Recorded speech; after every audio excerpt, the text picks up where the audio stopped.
security has typically hung their hat on access controls, right? What people can get access to certain IT elements, right? But by the book, right, by auditors, they would say, there's really three things that are important: access, change, and business continuity. And what this shows is that no matter how much you invest in access, you just don't get the you don't get the high-performing benefits, right? It's only when you make the breakthrough in change, right? That's what causes the discriminant, to flip. Any questions before we go into the methodology? All right. Yeah. You said the black lines on the right-hand side graph refers to the one on the left, right? What are the black lines on the left? Oh, I'm sorry. Yeah. So on the left-hand side, that's the medium performers in the color. Low performers are in the black line. And it's kind of interesting that if you take a look at what's least different, is change in configuration. So in other words, they're both equally bad in those process areas. All right. So how did we do this? Again, the goal is to find the correlation between controls and performance.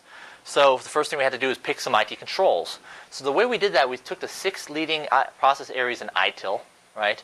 That people said, here's where you should start, or here's what's most valuable, right?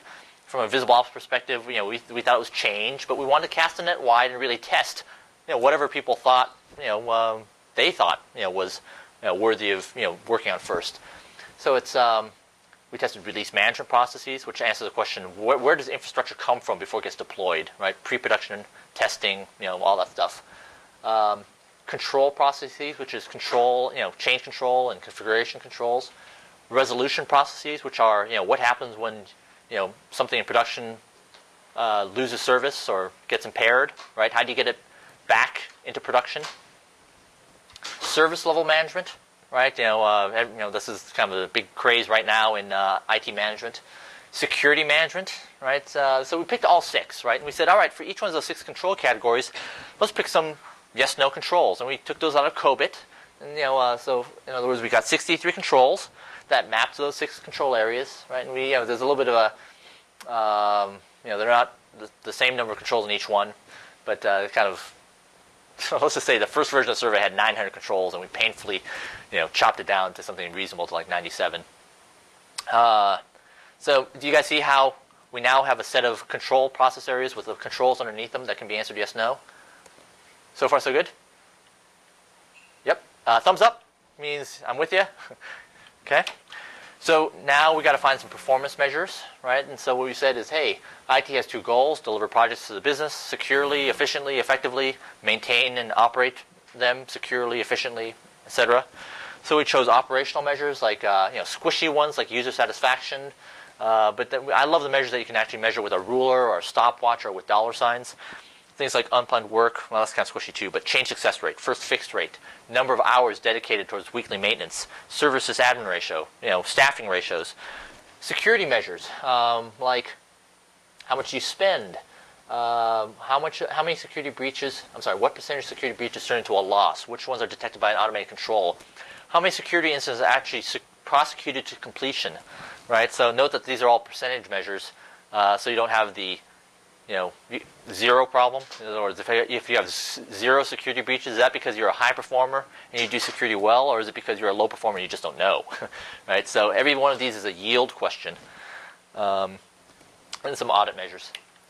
So step 1, what we wanted to do was kind of the formative step, which was, is there a correlation between IT controls and performance? So the way we did that was, for each one of the 6 control categories, we asked, is it true that as you increase the number of controls, performance goes up? In other words, or I should say, is it true that respondents, as the number of controls go up in the respondents, their performance measures go up? Right. So we used a strict, just correlation test there. And we found yes, in almost every case, there was that effect. So that's important, right? Because it says that controls are good for you, right? But it doesn't really help management focus. Right, this is sort of like buy low, sell high. It doesn't say buy everything, right? You got to know which ones to buy. Buy low, sell high. Yeah, exactly. So that's where we get to identification of foundational controls. What we really want to do here is, kind of say management intuition says that the 80-20 80-20 principle applies, right? 20% of the controls, probably should account for 80% of the performance improvement.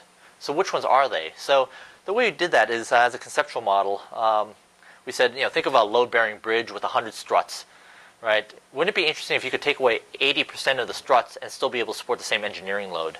So the way we did that was sort of a manual determinant analysis. What we did is we said for every control question, we split the population set into those who answered yes and those who answered no. And then for each one of those populations, we said for every performance measure, we said, is it true that the performance measure is different, statistically different, between those who said yes and no, right?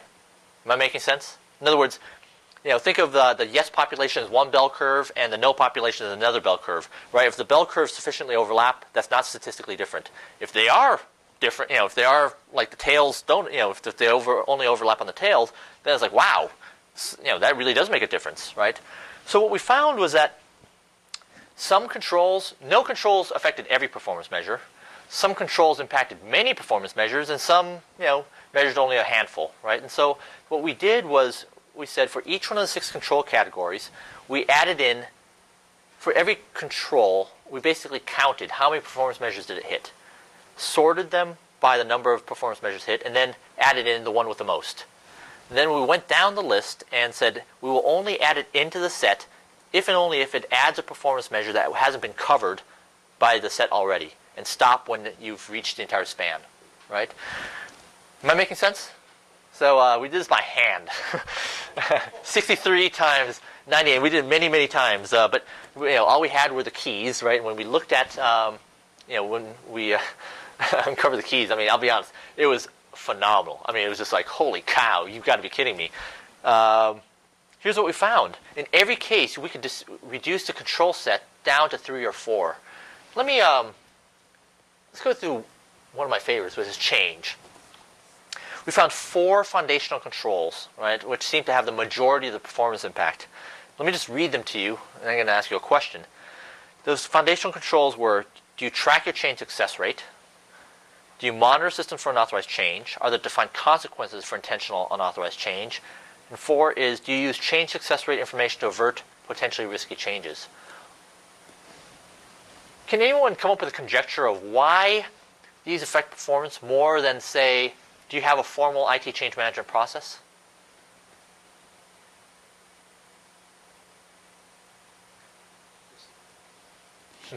Is it because you have a feedback loop in here? Oh, man, that's a great one. Keep going. What do you mean? Well, the last one uses information from the first one there. Yeah, it's like, so my interpretation of what you just said is these guys are using this process to control the future, right? They're averting, they're not only, they're affecting their future behavior based on past behavior. Yep, that's one. Any other conjectures?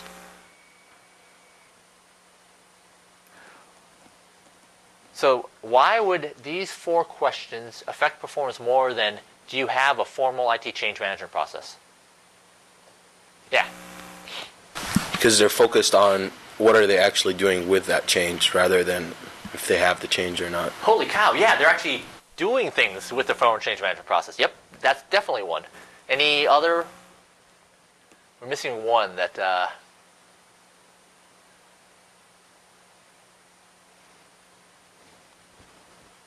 I'll just put it out there. Accountability, right? These are showing that you're holding people accountable to actual measurable results, right? It's like it's not enough just to have a formal change management process. I want to see the outcomes, right? Of averting risky changes, of consequences of what happens when you circumvent the process, right? So we thought that was very fascinating, right?